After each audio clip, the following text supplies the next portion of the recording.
अब तक मैंने अपने चैनल में जितने सारे चीज़ों के बारे में बात करी है ना, जैसे बैड वीएफएक्स हो गया या फिर ओवर कलर ग्रेडिंग हो गया, टीजर ट्रेलर मिड पॉइंट के बारे में हो गया, साउंड डिज़ाइन, कलर साइंस और स्टोरी टेलिंग, इस टीजर में ये सब कुछ है और ये सब कुछ बहुत अलग तरीके से किया गया है। And yes, daddy is home. We are talking about toxic introducing Raya teaser. Stay tuned. Daddy's home.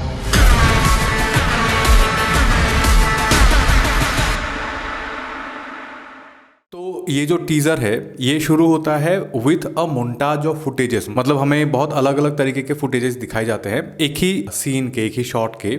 और यहाँ पे भी ना हर फुटेज को बहुत ज़्यादा ओवर कलर ग्रेड किया गया है, ओवर सैचुरेट किया गया है। बट यहाँ पे ना ये चीज़ काम करता है। मैंने पहले भी किसी दूसरे एक्टर के, किसी दूसरी मूवी के, किसी दूसरे सीन्स को या फिर गाने के बारे में बात किया है जहाँ पे ओवर सैचुरेशन वाला चीज़ है। बट कहीं ना कहीं पे ना यहाँ पे जो ये ड्रीमी सीक्वेंस वाला जो चीज़ है वो एस्टेब्लिश कर दिया जाता है। It doesn't take you out of place. और जो ये चीज़ है ना ये थ्रू आउट है। मतलब ऐसा नहीं है कि कहीं पे कलर ग्रेडिंग अलग हो गया या फिर कहीं पे लाइटिंग अलग हो गया, कहीं पे ब्लैक वैल्यू अलग हो गया, या फिर दो it's saturated but it has a colour palette. ऐसे रैंडमली कहीं से भी कोई कलर नहीं आ रहा है। क्योंकि क्या होता है पता है, जो सारी चीज़ें हम लोग कैमरे में देखते हैं ना, हम लोग टीजर ट्रेलर मूवी में देखते हैं, उन सब के पीछे ना बहुत सारे बिहाइंड द सीन्स रीजंस होते हैं कि क्यों हुआ, क्या हुआ, क्यों अच्छा हुआ, क्या क्या खराब हुआ, what best you can do और what best they could have done. ये बहुत सारे रीजंस होते हैं, लेकिन इन सब से ना ऑडियंस को कोई फर्क नहीं पड़ता। Because we are there for an experience. हम लोग टिकट के पूरे पैसे पे करेंगे, हमें एक्चुअल अच्छा रिजल्ट चाहिए, मतलब एंटरटेनमेंट पूरा होना चाहिए। करेक्ट। अब आते हैं एक एग्जाम्पल की तरफ। जैसे जो मूवी थी ना 300 2007 में बनी थी। ये मूवी जब बन रही थी तो जैक स्नाइडर जो इस मूवी के डायरेक्टर थे, उनके सामने एक बहुत बड़ा चैलेंज था कि he was doing outdoor shoots जहाँ पे उनको उनके हिसाब से लोकेशन नहीं मिल रहा था। Because it was a very different kind of setting, different kind of चीज़ें थी। जो जियोग्राफी शायद रियलिटी में एग्जिस्ट ही नहीं करता है, वैसे जियोग्राफी मेंशन थे कॉमिक बुक में या फिर हिस्ट्री में, जो उनके मिथ हैं उनमें। तो he was trying his best की जो आउटडोर लोकेशन वो शूट नहीं कर पाएंगे, उनको बाद में CGI सेट एक्सटेंशन से क्रिएट किया जाएगा। But it was giving him not that very realistic look. तो उन्होंने क्या डिसाइड किया पता है कि अगर प्यासा कुएं के पास नहीं जा सकता तो कुआं तो प्यासे के पास आ सकता है, राइट। तो उन्होंने क्या किया था कि जो सारे VFX शॉट्स थोड़े ड्रीमी या फिर थोड़े अलग तरीके के लग रहे थे, उन्होंने जो रियल शूट थे ना उनको भी कलर ग्रेड ऐसे किया कि they also started looking like a dream और a fairy tale. So this was the technique use by Jack Snyder in 2007। क्योंकि 2009 में अवतार आई थी और अवतार के बाद ही जो आउटडोर साइंस है, जो आउटडोर विजुअल्स है, उनको VFX के थ्रू इतना अच्छा बनाने का जो टेक्निक है वो डेवलप हुआ था। उससे पहले काफ़ी मुश्किल था आउटडोर शूट्स को, आउटडोर शॉट्स को रियलिस्टिक दिखाना। There was a purpose 300 movie looks the way it does and it worked for producers also, क्योंकि ये एक फैंटेसी फिल्म थी। अब यहाँ पे ना ये टीजर भी बहुत ड्रीमी लुक के साथ आता है। फॉर एग्जाम्पल ये जो शॉट है आप देख सकते हो, इस शॉट में दिस लुक्स वेरी ड्रीमी। ये क्यों होता है पता है? क्योंकि whenever you have to create this kind of feel और this kind of a shot, तो आप क्या करते हो, आउटडोर हो या फिर इंडोर हो, आप ना जो लाइटिंग है वो थोड़ा सा स्टूडियो लाइट टाइप का ही करते हो। मतलब स्टूडियो में किसी सब्जेक्ट को जैसे लाइट किया जाएगा वैसे ही आप आउटडोर में भी लाइट करते हो। And you replace the sky. Basically यहाँ पे ना ये स्काई रिप्लेस हुआ है। इनफैक्ट इस टीजर में जितने सारे स्काई शॉट्स है ये सारे के सारे रिप्लेस्ड है for consistency. And when we talk about flat lighting, मैंने अपने रिसेंट बहुत सारे वीडियोस में फ्लैट लाइटिंग के बारे में बात किया है, तो इस टीजर में भी ना फ्लैट लाइटिंग है। बट क्या होता है पता है, फॉर वेरियस रीजंस आजकल फ्लैट लाइटिंग बहुत प्रेवलेंट है। बहुत लोगों ने मुझे बोला कि OTT में रिलीज के लिए होता है, बहुत लोगों ने मुझे बोला कि कैमरा के डायनेमिक रेंज के लिए होता है। बट देखिए, रीजन चाहे कोई भी हो, द पॉइंट इज की फ्लैट लाइटिंग को ना बाद में एक प्रोसेस होता है, इट्स कॉल्ड DI में ना जो एक सोफिस्टिकेटेड कलर ग्रेडिंग प्रोसेस है बेसिकली फॉर फिल्म्स, वहां पे ना ये फ्लैट लाइटिंग को ठीक किया जा सकता है। और यहाँ पे if you see all this गूम्स का फेसेस ना, these are flat lighting, but उनको फिर बाद में DI में एनहांस किया गया है for the depth, for the light and shade. So this can be done with right amount of effort and patience and intention. But मुझे लगता है कि पूरे मूवी में ना नहीं किया गया होगा। This teaser is actually come back of Yash बहुत सालों के बाद, तो इसीलिए शायद इस टीजर में बहुत सारा एफर्ट के साथ किया गया है। बट यहाँ पे भी पूरा नहीं है, मैं एंड में बात करूंगा फ्लाइट राइडिंग के बारे में। एंड आई नो कि मैं इस टीजर के कहानी के बारे में बिल्कुल भी बात नहीं कर रहा हूँ, बिकॉज इस टीजर में ना शॉक वैल्यू भर भर के है। मतलब बहुत सारा शॉक हमें देने की कोशिश की गई है, मतलब जो बोलते हैं ना subverting your expectation. It's like a magic trick. Basically आपको मिसडायरेक्ट करते हैं कि एक गाड़ी आके क्रैश करता है एंड जो फुट निकलता है, you think this is the hero but this is not actually the hero. फिर वो जाके कुछ और करता है एंड देन उसके बाद जो इस टीजर में होता है, this was like very shocking. मतलब इसका शॉक वैल्यू बहुत हाई पे था। मैं ऑफिस में ये टीजर देख रहा था और यहाँ पे मुझे पॉज करके ना फिर कॉन्फ्रेंस रूम के अंदर जाके अकेले में देखना पड़ा ये teaser. This is how big of a shock value this has in at this point in this teaser. और यहाँ पे क्या बताया, एक चीज मुझे बहुत क्लेवर लगा या फिर मुझे बहुत यूनिक तो नहीं बोलेंगे बट इंटरेस्टिंग लगा कि जैसे हमें पता है कि पुराने मूवीज में इंटीमेसी को दिखाने के लिए फूलों को दिखाया जाता था या फिर क्रॉस फेड टू ब्लैक या फिर कुछ अलग अलग तरीके के चीजें दिखाई जाती थी। यहाँ पे भी ना वही हुआ है। Basically they are showing intimacy with this detonator. अगर आप देखोगे ना, ये डेटोनेटर इज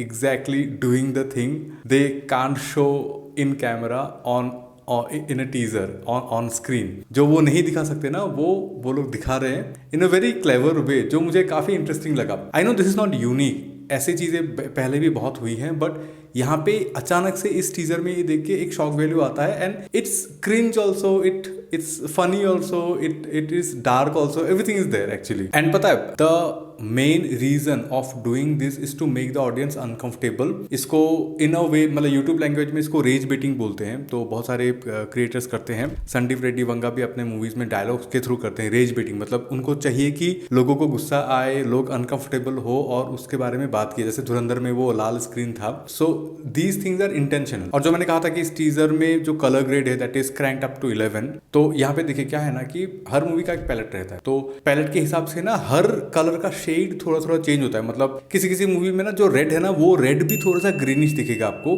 बट इस टीजर में ना जो रेड है, मतलब this girl is wearing red accents. तो अगर आप उनके शूज को देखोगे तो these are actually like pure form of red, जो RGB रेड बोलते हैं ना, this is how this red is. और यही रेड ना फिर इससे पहले भी कुछ शॉट्स में फ्लावर्स, रोज को दिखाया गया था, रोजेस को दिखाया गया था, वहां पे भी the red is very red. Basically उन्होंने प्योर RGB में रखा है इस टीजर के कलर ग्रेडिंग को and this looks very interesting और बहुत पॉप होता है। Basically colours are popping and when the girl reaches ecstasy, तब जाके मैं जो बोलता हूँ ना, the famous mid point of any teaser और ट्रेलर, द फेमस पॉज, वो आता है इस टीजर में of course, which is broken by a blast like always. तो एक ब्लास्ट से ये चीज ब्रेक होता है and we see multiple blasts. और पता क्या, मुझे पता है कि ये सारे ब्लास्ट ना उन्होंने ऑन सेट रियली किया है, बिकॉज उन्होंने ड्रोन से भी दिखाया है और ये ड्रोन वाला शॉट अननेसेसरी था, लेकिन दिस इज बेसिकली फ्लेक्सिंग कि ओके देखो हम लोगों ने इतना मेहनत किया है, इतना खर्चा किया है, this is how it is. And anyway उसके बाद होता है हीरो की entry.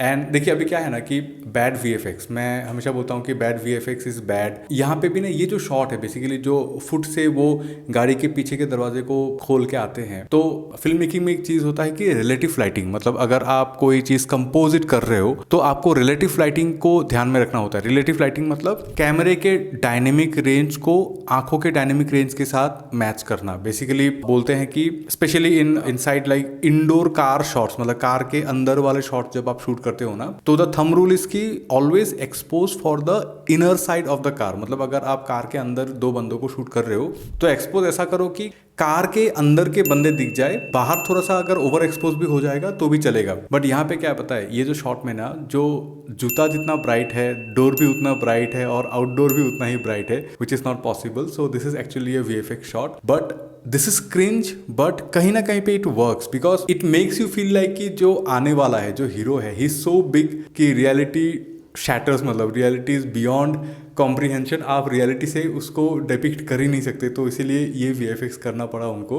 It work somehow, it works here. मतलब you have to use all the tricks in the books to compensate what is coming next and they push the dream वाला part so hard कि continuity गया तेल लेने। क्योंकि कभी कभी ऐसा लगता है कि इट्स अ नाइट शॉट, जो यश के एंट्री सीन्स है, फिर देन जब गूंस को दिखाए जाते हैं तो द स्काई इज ब्राइट. सो देखिए, I know nobody has noticed and it doesn't bother also, but if you look at from this perspective, you look at from a compositing perspective, तो ये सारी चीजें ना मैटर करती है फ्रॉम बिहाइंड द स्क्रीन. मतलब जब आप ऐसे टीजर को बनाते हो ना, आपको लगेगा कि अरे ऑडियंस को पता चलेगा क्या कि कोई रिलेटिव पॉइंट ही नहीं है, थोड़े यश के शॉट में स्काई दिखा दे क्या. But these things goes away, these doubts goes away, this flows with the audience when you have conviction. और conviction का एग्जाम्पल ये है कि जो यश आके बंदों को यूजी से गोली मारता है, he doesn't even touches the UG, this UG is of another goon, जिसके यूजी को वो उसके छाती पे रख के फिर दूसरों को गोली मारता है. लाइक कैन यू इमेजिन जो डायरेक्टर, राइटर, प्रोड्यूसर ये सब लोग आके जो क्रू मेंबर्स थे उनको